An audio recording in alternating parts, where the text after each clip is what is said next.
Welcome to the InfoMullet YouTube channel. If you enjoy this content, please like or share. And if you'd like to support the InfoMullet by becoming a mulleteer, visit us on Patreon. We appreciate your support. Russia. For those of you who watched, I did release 2 mega mullets on foreign affairs in January.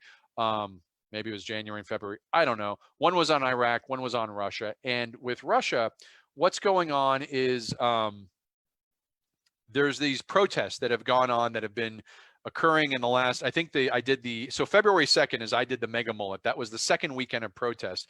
And what it is if you remember back over the summer, I talked about the Russian constitution was being passed with some 2020 changes that basically made Vladimir Putin be able to run for more offices. He could be in power till 2036. When he leaves power, he can't be prosecuted. All the state power comes under him.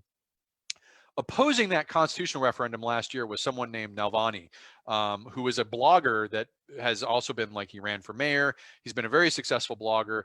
He's run on a platform of anti-corruption, and he targeted those constitutional changes, calling the United Party of the Russian United Party crooks, criminals. He really went after it hard in July. And, as they say in Russian, the poisoned well is brought to you. So he goes after this, and he's been around since 2012. But in August, he was caught up by the FSB, caught him up, and he got a visit from the nerve agent ferry in August of 22. He was on a flight, fell rapidly ill. They had to emergency land, and he was damn lucky that there was an ambulance that was, the ambulance had crew that knew what to do, just got lucky. They put him in the ambulance. They were able to stabilize him. Very quickly, he fled the countries, basically, in a coma to Germany, where they could treat this. And he was in Germany then, and because he was, quote unquote, under arrest or on bail or something like that, the Russians are saying, well, he illegally fled the country after he was in a coma when they poisoned him. So in January, he does a kind of a smooth move. He basically releases this big video showing Putin's palace and all his wealth. And this is important. A lot of people in the West portray Vladimir as the strong man, authoritarian dictator. That kind of plays well in Russia. They like their strong men, so that's not hurting him. Navalny attacks Putin by showing him as corrupt, weak, just another fat, slobby criminal who's just feeding off the people. So this palace is like showing he's like the czar, right? He's just luxury and decadence and all that. And that really hit a bone. He also got a phone interview with one of the chemical experts that's in this FSB team that poisoned him, pretending he was a security official, getting this guy to admit that they poisoned him. So he has these video cues while he's in Germany in the hospital. He puts these out in December. No one's paying attention. He comes back in the country in January. Total surprise in late January. He re-enters the country. The Russians only found out minutes before his plane was going to land in Moscow. And at the last minute, they divert his plane, get it going to a smaller airport so they won't have this big hero's welcome. They immediately arrest him on landing. He doesn't even make it through passport control. They arrest him, they put him in jail, and then begin the protests. And for those who have watched before, this diagram is familiar. Navalny has put Putin on the dictator's dilemma. And the dictator's dilemma is an asymmetric tactic. It's not a conventional tactic. It's different than MYNAMAR, but it starts with this battling for governing institutions. So over here is the fight, and red is the dictator, green is the protesters. Who has more power? They're calling for reforms to be made. This is the call for fair elections, constitutional reforms. The dictator refuses to give power. They refuse to compromise, so there's a growth of grievances that happen. And then we go over here and we go to the battle for the streets, the arms race. These are the actual horns of the dilemma, that as the vibrancy of protests, the authorities fear losing control. They escalate crackdown measures. That increases the severity of crackdown. That reduces the vibrancy of protests, which then the protesters fear loss of liberties. They escalate the resistance measure. That increases the severity of resistance, and that affects the vibrancy of protest. And by the way, the severity of crackdown accumulates unmet demands. And so what happened here is over the 2 weekends, and I watched this for 2 weekends. This was happening. If you missed this, I don't blame you. It was happening right as we were getting ready for the Senate trial and during the Senate trial. And during these, you had mass protests. Now, there's been protests in Moscow before. This is not Putin's first rodeo ride with the dictator's dilemma. But what's different is Navalny was able to, using social media, he was to make it very widespread. Traditional protests in Russia against Putin, they're usually centered in Moscow. They're usually more of the elite, cosmopolitan. This guy's got a huge following across a very diverse scale. You had protests in far east Siberia, far northern Russia, all sorts of demographics and socioeconomic backgrounds, and that's why Putin is now taking this guy as a threat. So if you think about Russia, you can divide Russia into three groups. There's two minority states, both have about 30% popularity. One of those is hardcore supporters of Putin. They're ride or die with Putin. They're going with them. They're 100% behind him.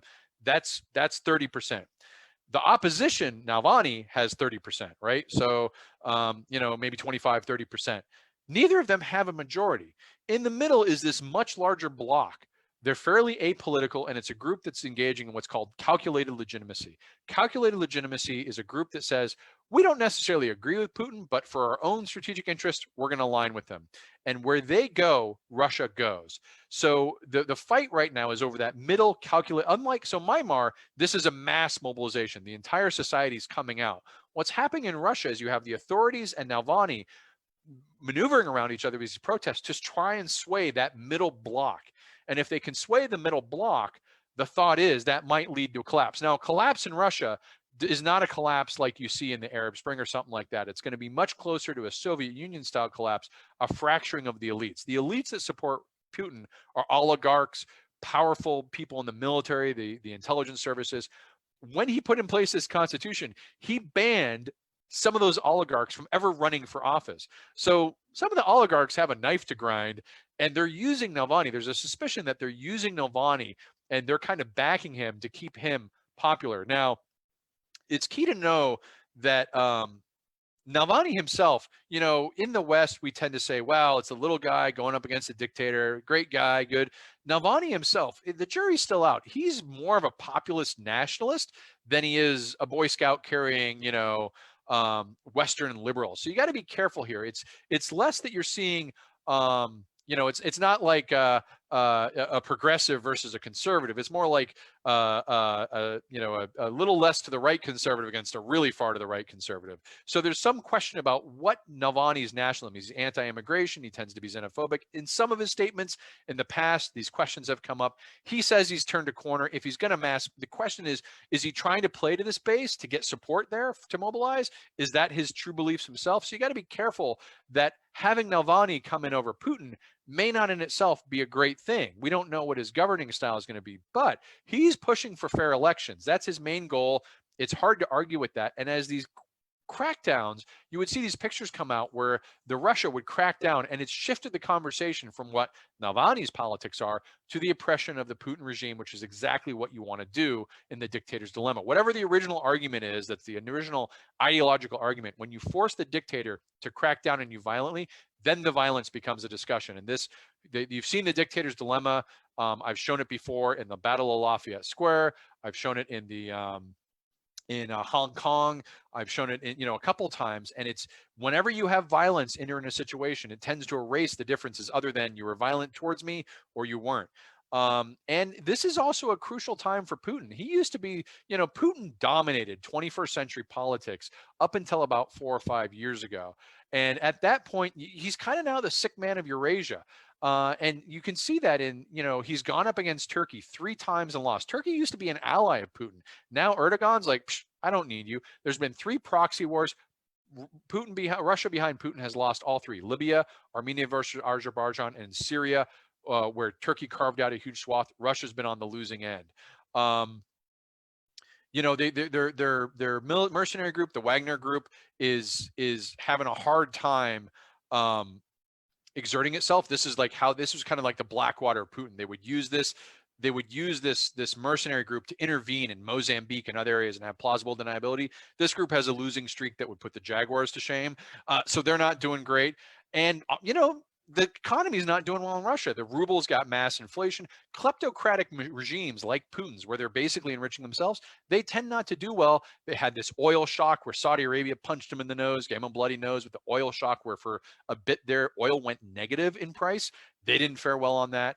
But let's be clear, these protests are kind of the opening and not the end game.